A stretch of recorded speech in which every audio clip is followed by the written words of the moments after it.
2. أما أصحاب الزمرة الحيادية والذين يأخذون أماكنهم في صفوف المجموعة التي يمكننا نعتها بالنهلستية، فيزعمون أنهم ليسوا مضطرين للانحياز إلى أي طرف،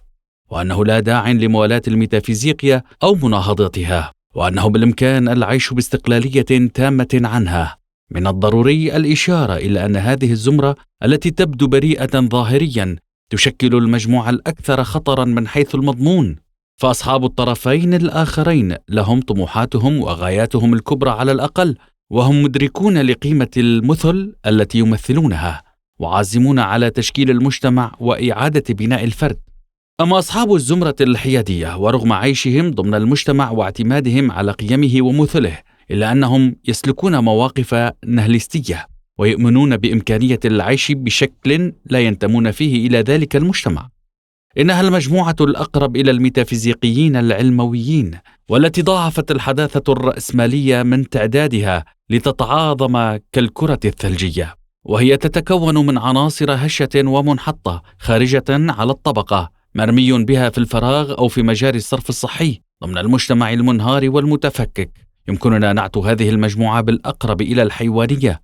ويبدو أن المتعصبين لكرة القدم هم المثال الأقرب والمنظر الأفضل لتمثيل هذه المجموعة، حيث تتكاثر المجموعات المشابهة لها بسرعة ملحوظة. كما يمكن البرهان عبر هذه الأمثلة على أن الحداثة الرأسمالية هي التي تضاعف من مرض السرطان، وكلتا المقاربتين التاريخيتين المعنيتين بالميتافيزيقيا تتحدان في نهاية المطاف في بوتقة مفهوم العلموية الوضعية للحداثة. فبينما يكون دينهم هو الوضعية التي هي ميتافيزيقيا بلباس مختلف، فإن إلههم هو الدولة القومية، هذا الإله المتعري من قناعه مشخصا في الدولة القومية بالذات، يجري تقديسه وتمجيده بكل رموزه وطلاسمه بشكل شامل في المجتمعات العصرية كافة.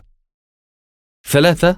أعتقد بإمكانية بل بضرورة تطوير مقاربات أكثر توازنا، أو بالأحرى وإدراكا مني بأنه للميتافيزيقيا حقيقة هيكلية مجتمعية، فإني أعتبر تطوير الميتافيزيقيا الأقرب إلى الفاضل الجميل الحر الصحيح في ميادين الأخلاق والفن والسياسة والفكر مهمة أساسية، أي أن مواصلة بحثنا عن الفاضل الجميل الحر والصحيح مثل ما ساد في المجتمع التاريخي يشكل جوهر الحياة الفاضلة، بشرط عدم سلوك المواقف التي تدحض الميتافيزيقيا كليا أو تستسلم لها كليا، وعدم السقوط في سفسطة وحماقة الاستقلالية التامة عنها، وكل إيمان بأن فن الحياة الفاضلة هذا هو القادر على تأمين حياة قيمة في المجتمع. لا ريب أن الميتافيزيقيا ليست قضاء مكتوبة، ولكن من المحال التراجع عن إيجاد وتطوير الأكثر فضيلة وجمالا وحرية وصحة، فبقدر ما يكون الاستسلام للسوء والقبح والعبودية والخطأ ليس قدرا محتوما، فإن نمط الحياة الفاضلة والجميلة والحرة والصحيحة ليس محالا، كما أننا غير مرغمين على قبول الحياة النهلستية الناجمة عن الخيار الأسوأ في اللامبالاة واللا حل، أي في كافة الأنظمة الهرمية والدولتية، وفي مقدمتها الحداثة الرأسمالية. والصراع الجاري في هذا الموضوع يعود إلى أولى عصور نشوء المجتمعات، وهو قديم بقدر قدم التاريخ. يكمن الجانب الخاص لراهننا في عيشنا مرحلة انهيار نظام كنظام الحداثة الرأسمالية، هذا بدوره مؤشر على ضرورة انتهاج الأفكار والممارسات الخاصة، وعلى الحاجة للمكونات الاجتماعية الجديدة لأجل تسيير النضال في سبيل الفاضل الجميل الحر والصحيح. وبقدر ما تستلزم مثل هذه الجهود الحثيثة خوضها بحماس عنفواني لدرجة الهيام والعشق، فهي تتطلب أيضا البحوث الأكثر علمية، الأسلوب ونسق الحقيقة.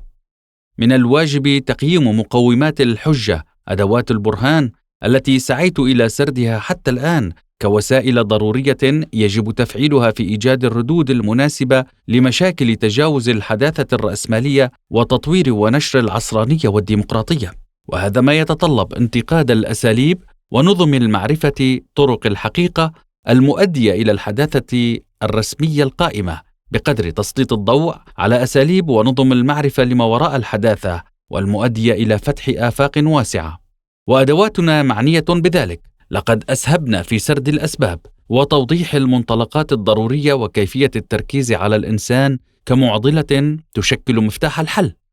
ولا يزال التعريف السليم والإدراك الصائب للفرد والمجتمع يحافظان على أهميتهما، فكل الجهود التي يبذلها علم الاجتماع وعلم النفس الاجتماعي وعلم الأنثروبولوجيا ليست مثمرة بالقدر الكافي، بسبب تعرض هذه العلوم إلى التحريفات الجدية على يد الحداثة ووقوعها في شباك المعرفة السلطوية، في حين أن الجهود الفردية القيمة في هذا المضمار تبقى بلا تنظيم أو منهاج.